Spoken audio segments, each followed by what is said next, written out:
Hello বন্ধুরা, welcome back to my channel ঈশার রান্নাঘর। আজকে আমি তোমাদের সাথে একটা দারুণ রেসিপি শেয়ার করতে চলেছি। তো এই যে দেখতে পাচ্ছ, এটা কিন্তু হাঁসের ডিম। আজকে এই হাঁসের ডিমের রেসিপিটাই তোমাদের সাথে শেয়ার করছি। হাঁসের ডিম খেতে কারা কারা পছন্দ করো অবশ্যই কিন্তু ঝটপট করে কমেন্ট করে দাও।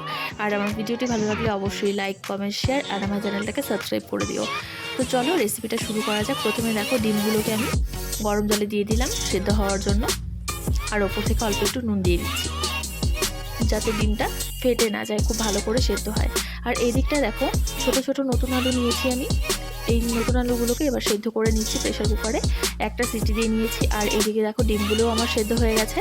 আর এখানে রয়েছে পেঁয়াজ, আদা, রসুন, কাঁচা লঙ্কা পেস্ট। আর এখানে নিয়েছি আমি একটা গোটা পেঁয়াজ কুচি করে, আর নিয়েছি একটা গোটা টমেটো।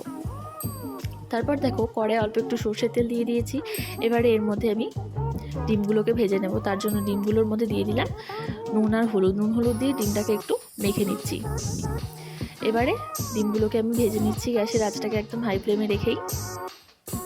আর এই দিকটায় দেখো, আলুগুলোকে আমি হাত দিয়ে একটু ভেঙে ভেঙে নিয়েছি, আর ডিমগুলোও কিন্তু আমার একদম ভাজা কমপ্লিট। এবার ডিমগুলোকে তুলে নিচ্ছি।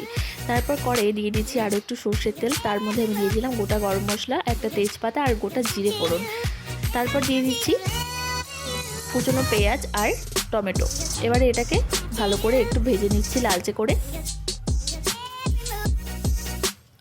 এই যে দেখো, পেঁয়াজটা আমার খুব ভালো করে ভাজা হয়ে গেছে। এবারে এর মধ্যে আমি দিয়ে দিচ্ছি সেই মশলাটা যে আমি পেস্ট করে রেখে দিয়েছিলাম, সেই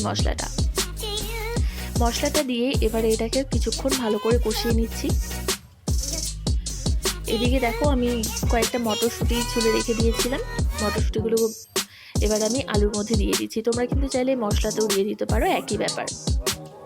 আর তারপর দেখো, মশলাটার মধ্যে আমি দিয়ে দিলাম 1 চামচ হলুদ আর 1 চামচ লঙ্কা গুঁড়ো।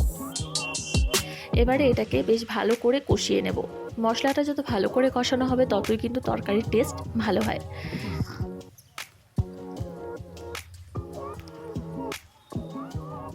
এই যে দেখো, মশলাটা আমার খুব ভালো করে কষানো হয়ে গেছে, মশলা থেকে তেল ছেড়ে দিয়েছে।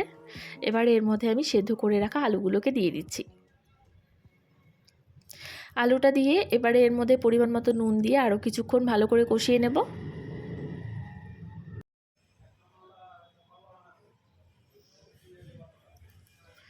এই যে দেখো, নুন দিয়ে ভালো করে কষিয়ে নিয়ে তার মধ্যে আমি দিয়ে দিলাম পরিমাণ মতো জল।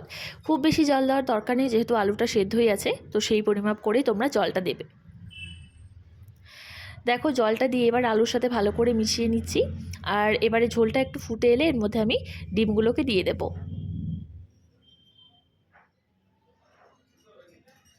এই যে দেখো, সবগুলো ডিম দিয়ে দিলাম। এবারে একটু গরম মশলা বেটে রেখে দিয়েছিলাম আমি, সেই গরম মশলা বাটাটা তরকারির মধ্যে দিয়ে দিচ্ছি। তোমরা চাইলে গরম মশলা গুঁড়োও দিতে পারো, তবে বাটাটা দিলে স্মেলটা খুব ভালো আসে। এই যে দেখো, ডিমের ঝোল রেডি।